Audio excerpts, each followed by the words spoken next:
안녕하세요. 오늘은 아무도 몰랐던 왕이라는 주제를 가지고 좀 흥미로운 이야기를 해보려고 하는데요. 바로 우리 모두가 느끼는 가치와 압박감에 대한 이야기입니다. 한번 같이 파헤쳐 볼까요? 자, 한번 이걸로 시작해 볼까요? 우리 모두가 살면서 의식하든 안 하든 계속 마주하게 되는 질문이 하나 있거든요. 생각해 보면 우리는 아주 어릴 때부터 정말 끊임없는 경쟁 시스템 속으로 던져지는 것 같아요. 그쵸?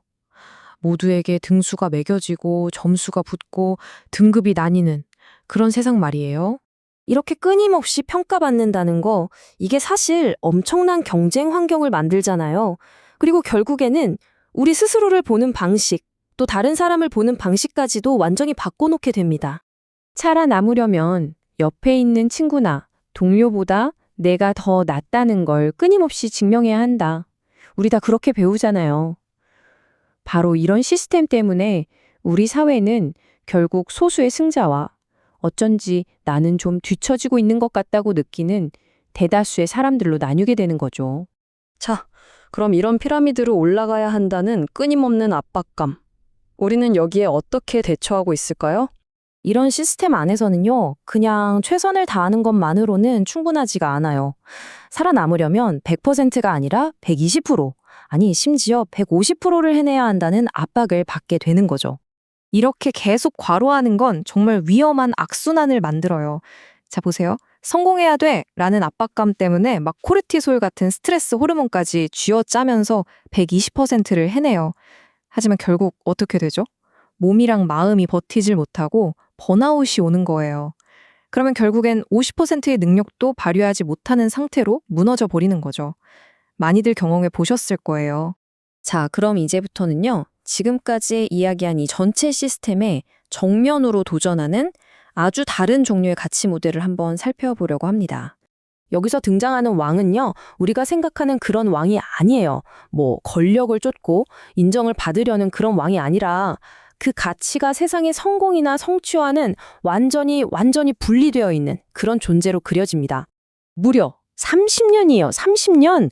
우리가 아는 그분의 공적인 사역 기간보다 10배나 긴 시간 동안 정말 아무도 알아주지 않는 작은 마을에서 평범한 몫으로 완벽하게 이름 없이 살았다는 겁니다. 그러니까 그분의 삶 초반부는요, 세상의 기준으로 보면 정말 하나도 특별할 게 없는 삶이었어요.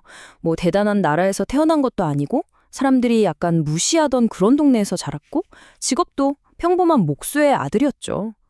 처음 30년 동안 이렇다 할 업적 기록이 전혀 없어요. 이건 마치 의도적으로 세상의 시선에서 숨어지는 것과 같은 거죠. 그런데 정말 놀라운 건 이거예요. 이렇게 30년 동안 정말 아무것도 이룬 게 없는 것처럼 보였을 때 그에게 내려진 평가가 바로 이거였습니다. 이는 내 사랑하는 아들이요, 내 기뻐하는 자라. 이게 무슨 뜻일까요? 그 가치는 뭔가를 잘해서 얻어낸 게 아니라는 거예요. 그냥 그 존재 자체로 이미 완전하고 이미 사랑받고 있다는 의미죠. 이런 이야기는 우리에게 내려놓음이라는 개념을 생각하게 하는데요. 근데 이 내려놓음이라는 말이 종종 오해를 받기도 해요. 그러니까 여기서 말하는 내려놓음은 절대로 포기나 게으름, 무능함을 합리화하는 게 아니에요. 노력을 그만두라는 게 아니라 우리를 막 120%로 달리게 만드는 그 근본적인 원인, 바로 내가 혹시 부족한 건 아닐까 하는 그 두려움, 그 불안감을 멈추는 걸 의미합니다. 자, 그렇다면 그 두려움을 정말로 내려놓게 되면 우리 삶은 과연 어떤 모습으로 바뀔 수 있을까요? 이게 진짜 중요한 포인트인데요. 목표가 그냥 더 낮게 잡고 안주하라는 게 아니에요. 저기 보이는 저 120%, 저렇게 지속 불가능하게 나를 몰아붙이는 삶에서 벗어나고요. 또 그러다 결국 50%로 무너져 내리는 번아웃에서도 벗어나서 건강하고 지속 가능한 진짜 나의 100%로 당당하게 살아가는 것. 이게 바로 목표인 거죠. 이런 생각의 전환은 바로 여기서 시작돼요. 내 가치는 경쟁에서 따내야 하는 점수가 아니라 이미 100%로 나에게 주어진 것이다. 이걸 받아들이는 거죠. 이렇게 내 가치가 이미 100%라는 안정감을 갖게 되면 진짜 자유로워질 수 있어요.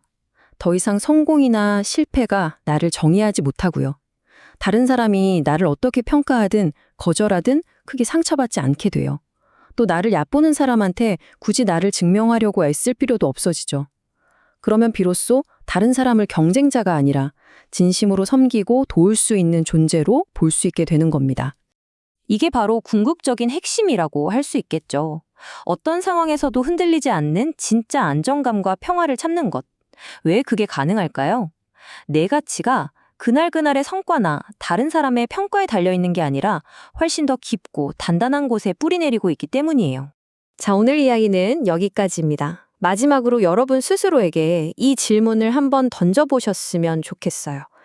만약 내가 뭔가를 더 증명하지 않아도 이미 충분하고 가치 있는 존재라면 나는 앞으로 무엇을 어떻게 다르게 살아갈까? 한번 곰곰이 생각해 보시면 좋겠습니다.